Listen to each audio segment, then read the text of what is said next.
Fait que là-dedans, entre en jeu plein. Donc, on a parlé des macrophages, des lymphocytes T, des lymphocytes B, il y a les immunoglobulines. Donc, ça, c'est toutes des substances qui vont être sécrétées par le corps pour nous aider à vaincre nos envahisseurs. Il y a d'autres choses, par exemple, que le corps va avoir comme réponse. Par exemple, la température, la fièvre. Hein? Pourquoi c'est utile? Ben parce qu'il y a certains virus ou certaines bactéries qui vont être plus actifs dans une certaine tranche de température.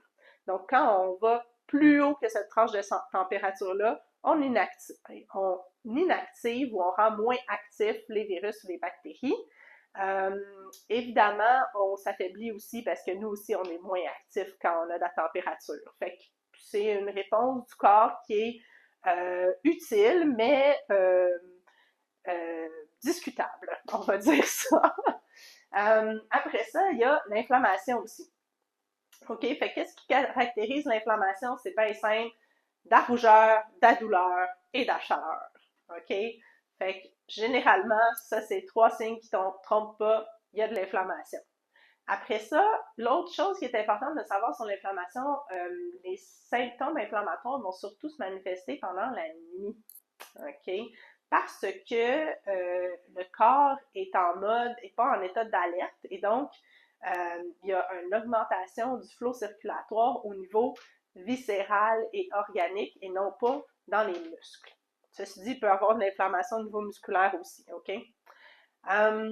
Donc, l'inflammation, qu'est-ce que c'est? C'est on ouvre les vaisseaux sanguins, on fait sortir le sang, puis on augmente de cette façon-là aussi notre liquide interstitiel et ce qu'on veut, c'est amener le plus d'éléments possibles au niveau du sang pour s'occuper soit d'un pathogène ou s'occuper de tissus qui sont blessés.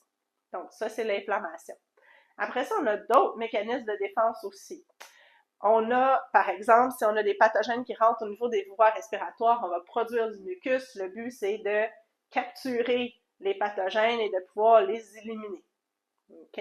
C'est pour ça aussi que quand on a une infection au niveau des voies respiratoires, on regarde la viscosité du mucus et la coloration. C'est ça qui nous donne un indice sur est-ce qu'il y a des pathogènes là-dedans ou c'est une inflammation des muqueuses qui est due à autre chose, un agent irritant, mais il n'y a pas de pathogène, mais on produit quand même du mucus en réaction à ça.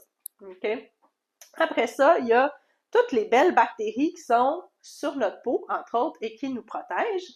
Et il y a toutes les bactéries qui colonisent nos muqueuses, en fait. Hein? Donc, toutes les muqueuses au niveau des sinus. Puis je fais ça là, parce que les sinus sont au niveau du crâne ici, creux ici. Ceux-là sont un peu difficiles à drainer. C'est pour ça que quand on a une infection des voies respiratoires, si on penche la tête par en avant, ces sinus creux-là vont pouvoir se drainer et on coule du nez. OK? Après ça, toutes les bactéries qui colonisent aussi notre système digestif. Donc, hein, œsophage, dans l'estomac, là, oui, il y a des bactéries, mais c'est des bactéries qui sont très résistantes aux acides. Fait que c'est pas là qu'il y a la plus grande diversité de bactéries. Après ça, on tombe dans l'intestin, c'est là qu'il y a la plus grande diversité de bactéries. Et évidemment, la muqueuse vaginale aussi. OK? Même la muqueuse au niveau des yeux aussi, hein, ce qui est rouge ici, je suis désolée, c'est un peu dégueu, mais c'est ça. Ça aussi va être protégé par plein de bactéries qu'on va appeler la flore bactérienne. Il n'y a pas deux personnes qui ont la même flore bactérienne. OK? Par contre, il y a des familles de flore bactérienne et il y a certaines bactéries au niveau de la flore bactérienne qu'on a étudiées plus que d'autres, on les connaît mieux. Hein? Fait que la famille des acidophilus pour la partie supérieure du tube digestif et la famille des bifidus pour la partie inférieure du système digestif. Ça, c'est des bactéries qu'on connaît bien, qui sont là en très grande partie. Fait que quand on parle de probiotiques, c'est surtout ces deux familles-là de bactéries qu'on va retrouver dans les probiotiques.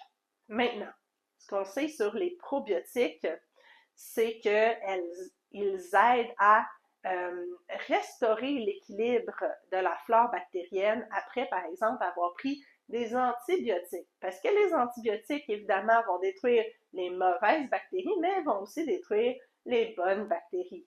Donc, à ce moment-là, ça prend au moins 6 semaines avant de se refaire une flore bactérienne après avoir pris un antibiotique. D'où le principe de précaution quand on prend des antibiotiques. On ne prend pas un antibiotique pour rien. Si notre corps est capable de se défendre, on l'espère. Parce qu'il y a des conséquences à prendre des antibiotiques, mais aussi, quand on prend trop souvent les mêmes antibiotiques, bien, on développe des bactéries. Les bactéries se défendent aussi et deviennent des fois résistantes aux antibiotiques. C'est pour ça qu'il y a un principe de précaution par rapport à l'utilisation des antibiotiques.